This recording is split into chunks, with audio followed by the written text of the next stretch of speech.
Welcome to lecture on oscillations and waves.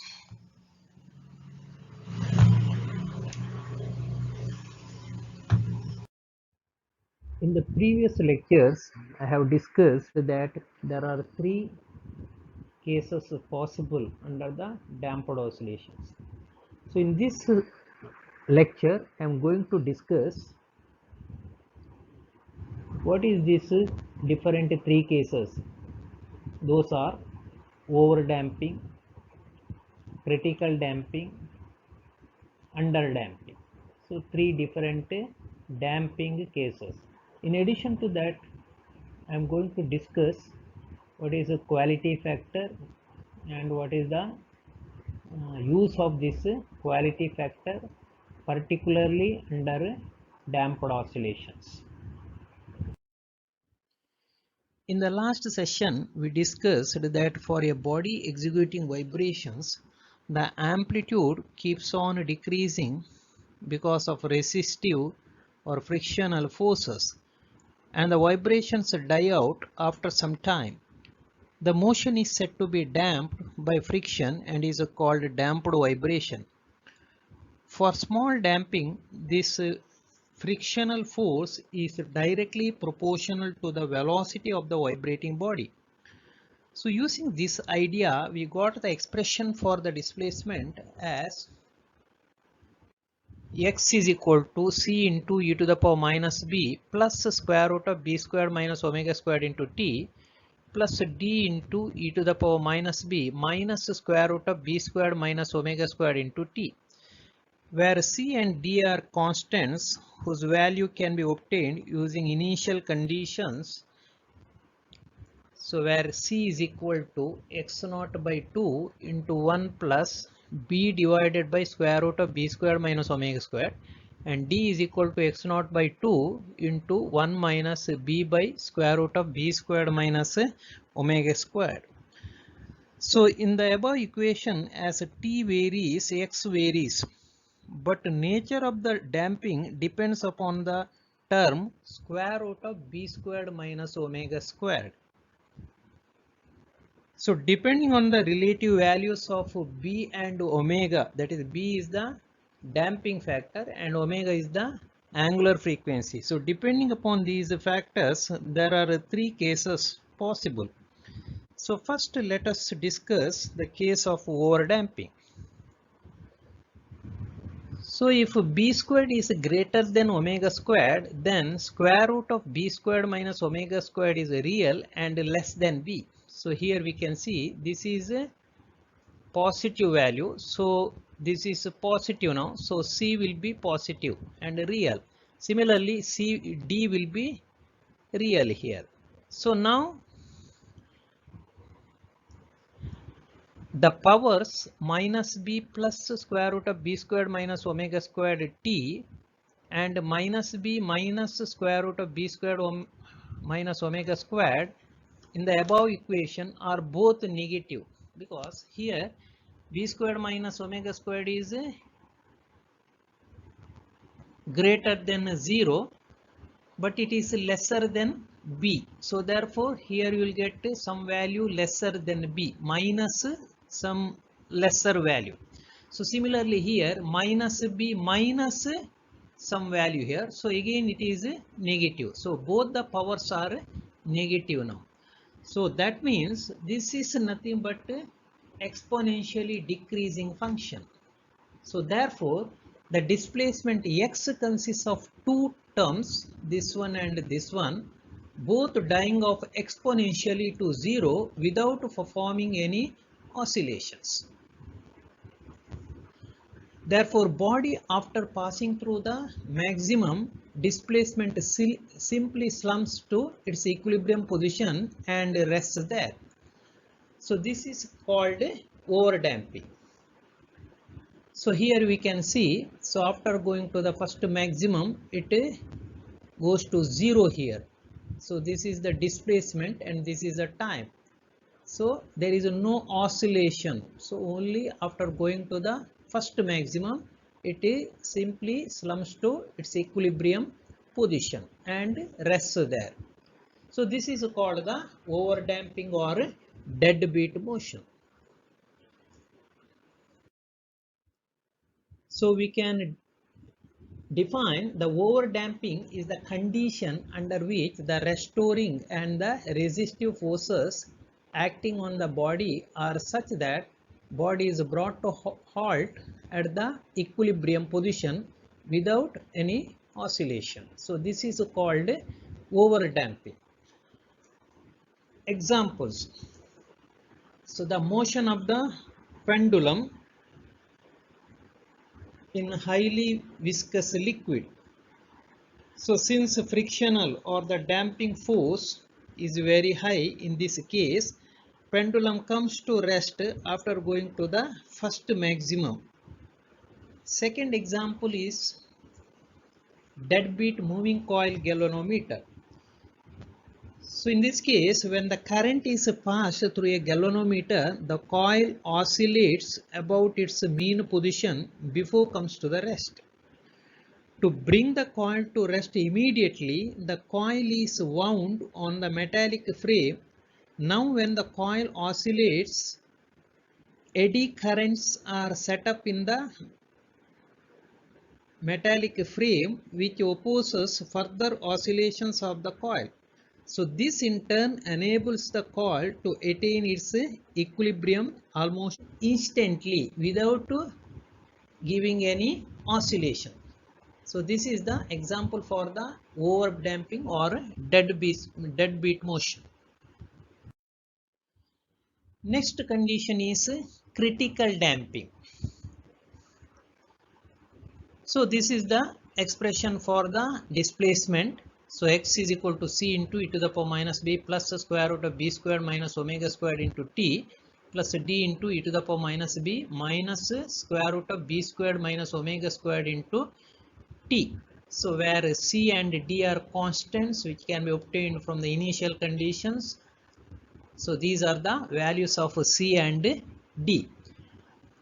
Now if we put b squared is equal to omega squared, then this becomes equal to 0. So this becomes 1 by 0. So this becomes infinity. So the above equation does not satisfy the differential equation for the damped oscillations.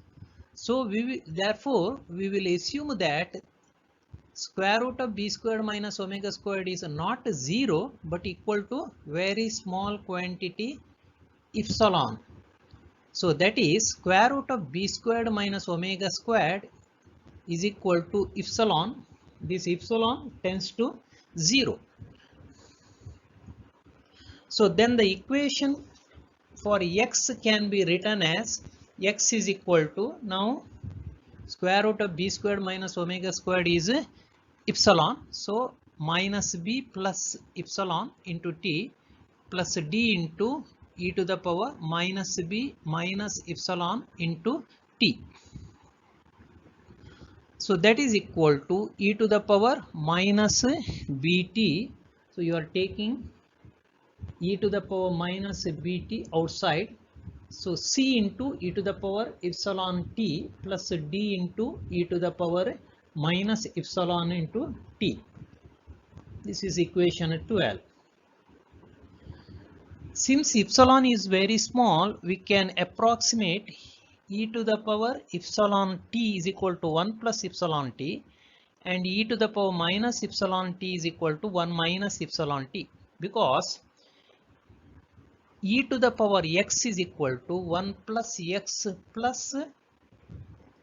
squared by 2 factorial plus x cubed by 3 factorial. So here if x is very small, then these higher terms can be neglected, that is x squared, x cubed, etc. can be neglected. So then so therefore in this particular case, so epsilon to the power sorry, e to the power epsilon t is equal to 1 plus epsilon t, and e to the power minus epsilon t is equal to 1 minus epsilon t, because epsilon is very small. So now substitute these values in this particular equation. So we will get x is equal to e to the power minus bt into c into 1 plus epsilon t plus d into 1 minus epsilon t. So that is equal to e to the power minus bt into, that is rearranging this one, c plus d plus c minus d into epsilon t. So now put this c plus d is equal to p and c minus d into epsilon as q. So c plus d is equal to p here and c minus d epsilon is equal to q. So we will get this particular equation. This particular equation represents the possible form of a solution. So it is clear from this particular equation that as t increases, the factor p plus qt increases, whereas as t increases, e to the power minus bt decreases. In this way, x increases due to the factor p plus qt, but at the same time x decreases due to e to the power minus bt. Since e to the power minus bt has a predominant effect, x decreases throughout with increase in t. So it decreases slowly in the beginning and then rapidly approaches to 0. So it is also clear that the particle tend to acquire its equilibrium position much more rapidly than the case of overdamping. So such motion is called critical damped motion. So this figure shows, here we are plotting displacement versus time. So this gives this red one, that gives the critically damping motion. So critical damping is thus a condition under which the restoring and the resistive forces acting on a body are such that the body is brought to a halt at the equilibrium position without oscillation in the minimum time. So examples. So this type of motion is exhibited by many pointer instruments such as voltmeter, ammeter, etc., in which the pointer moves to the correct position and comes to rest without any oscillation. So if the instrument is underdamped, the moving system will oscillate about the final steady position with a decreasing amplitude and will take some time before it comes to rest. So when the moving system moves rapidly but smoothly to its final steady position, the instrument is said to be critically damped. So now let us discuss the third case, that is underdamping. So this is the expression for the displacement in the case of damped vibration. So here C and D are constants which are given as C is equal to this one and D is equal to this one.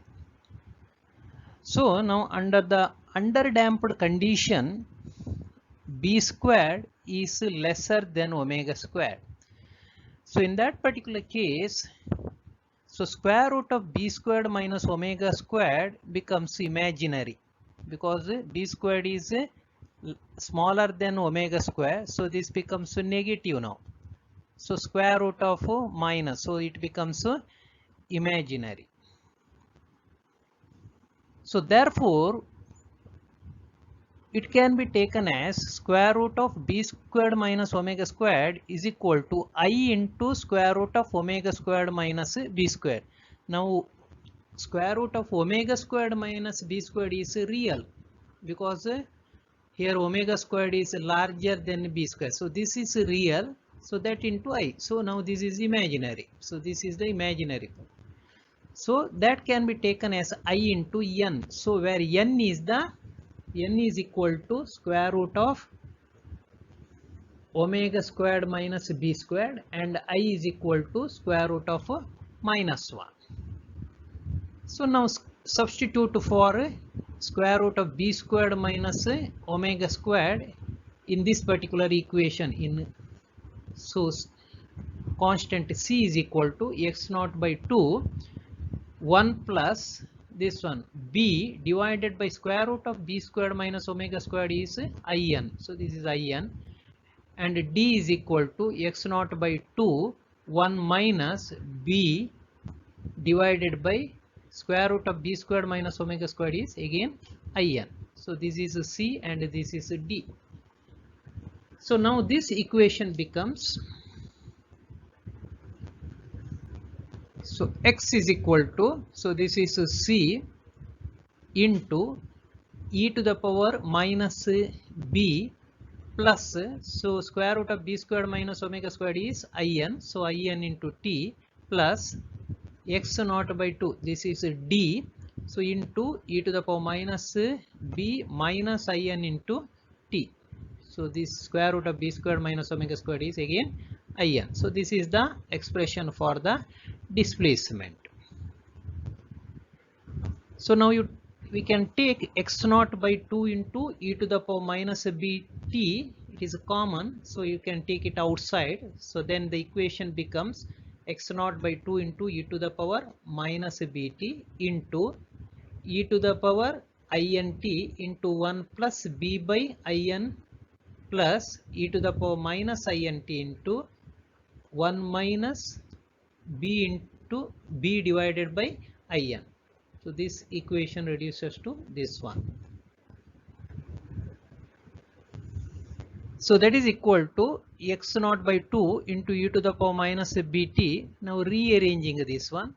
So e to the power int into 1. So that is e to the power int plus e to the power minus int into 1. So e to the power minus int plus multiply this by this. So that is b by in into e to the power int. Similarly multiply this by this one minus e to the power minus int.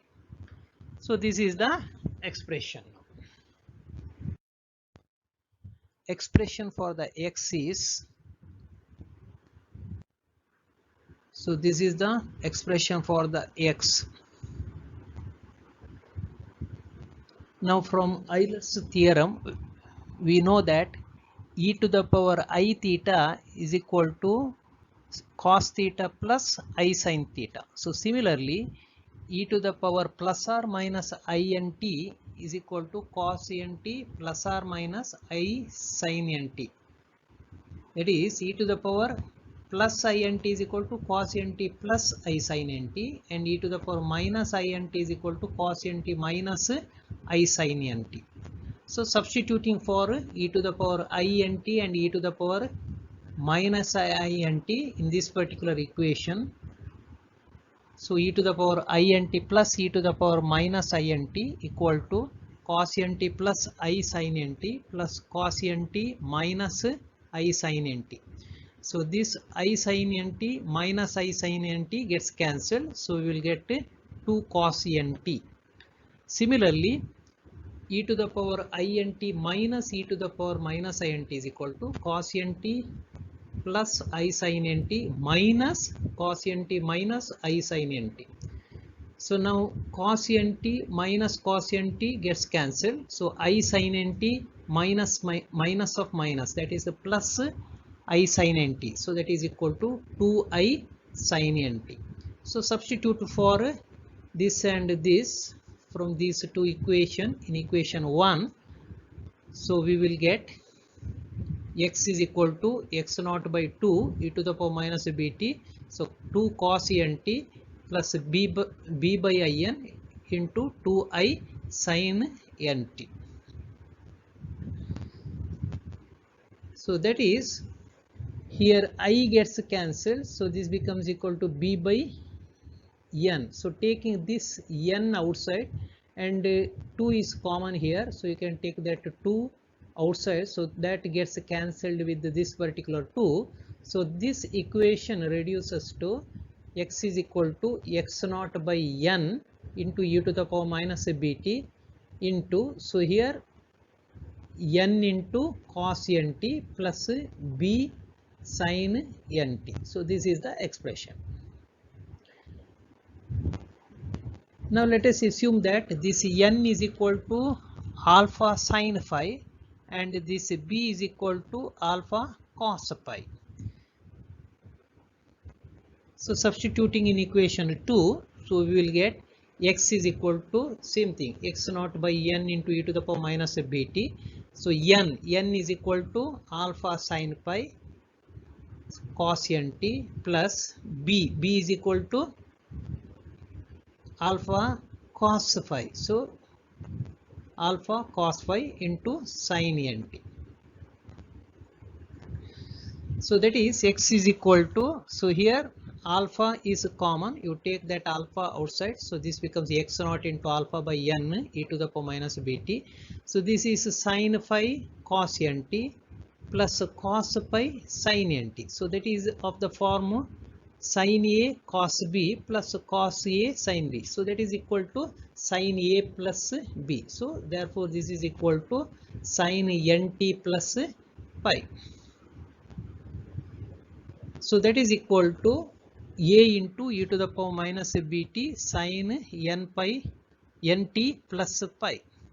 So here we have taken this x naught by alpha into n is equal to a.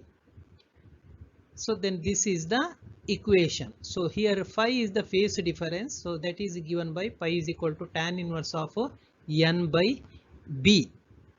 So this is the equation for the underdamped motion.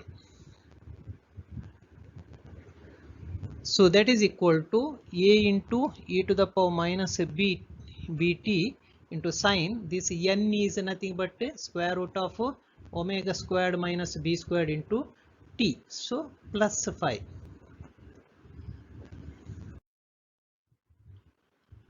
Equation for the underdamping motion is x is equal to a into e to the power minus bt sine square root of omega squared minus b squared into t plus 5. This equation represents a simple harmonic motion. So its amplitude is a into e to the power minus bt and its time period is given by t is equal to 2 pi by n, that is equal to 2 pi by square root of omega squared minus b square. So here the amplitude is not constant, it is continuously decreasing. So as shown in this particular figure. So this is the figure which shows the decrease in the amplitude. So we are plotting displacement versus time here. So the amplitude goes on decreasing here. So the amplitude of the motion is continuously decreasing because of the factor e to the power minus bt. So if there is no e to the power minus bt, then it would have been constant, the amplitude would have been constant. So because of the presence of e to the power minus bt, the amplitude goes on decreasing, and the amplitude of the vibration varies between plus a into e to the power minus bt and minus a into e to the power minus bt. So that is because this the sine function varies between plus 1 and minus 1. So when this is plus, so the amplitude will be plus a into e to the power minus bt, and when sine function is minus, then we will have the amplitude minus a into e to the power minus bt. So the decay of the amplitude depends upon this particular damping coefficient b here. So this is called underdamped motion. So if you consider the case of simple pendulum, So the amplitude of oscillation of the bob of the pendulum goes on decreasing and ultimately it comes to rest. Therefore the underdamped motion can be defined as the underdamping is the condition in which restoring and the resistive forces acting on a body are such that body vibrates with the diminishing amplitude as the time progresses and ultimately come to halt at equilibrium position.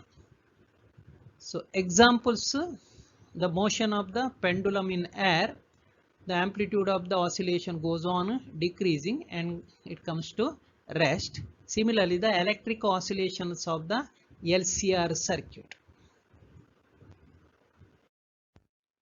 Quality factor. The efficiency of an oscillating system is represented by a term called quality factor.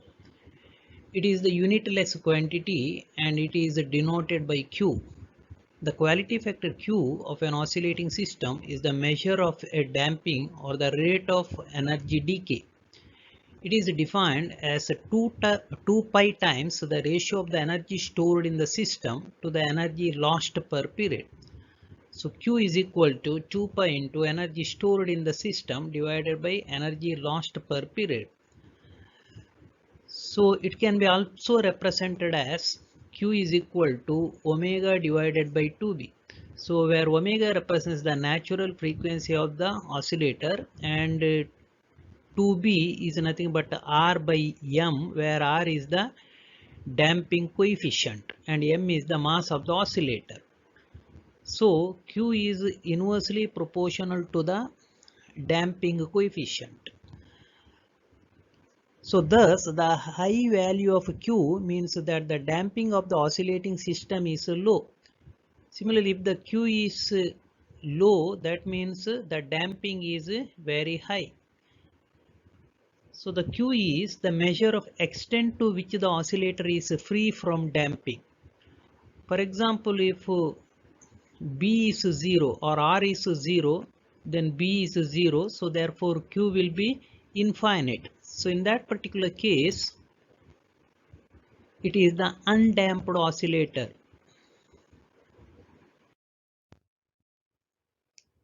So it is very difficult or not possible to measure damping coefficient R directly. So therefore you cannot determine B because B is equal to R by 2M. However, one can measure the quality factor Q.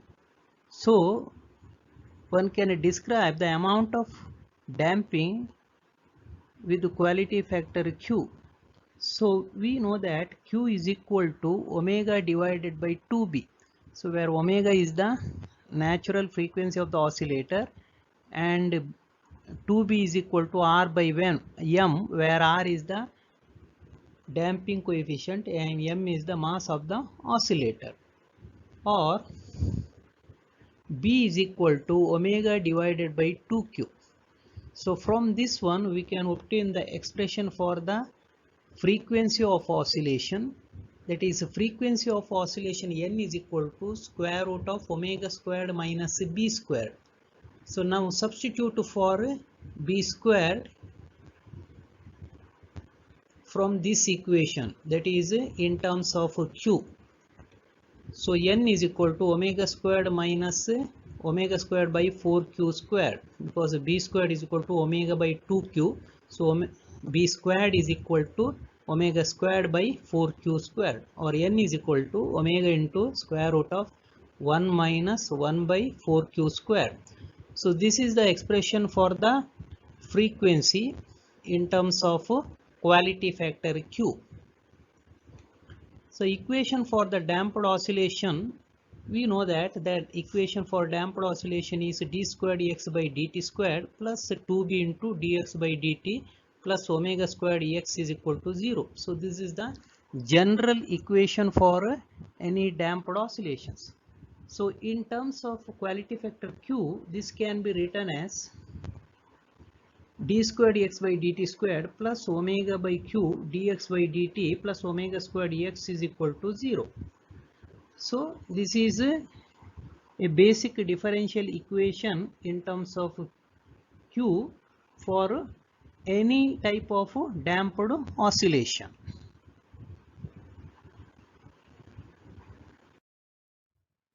Thank you.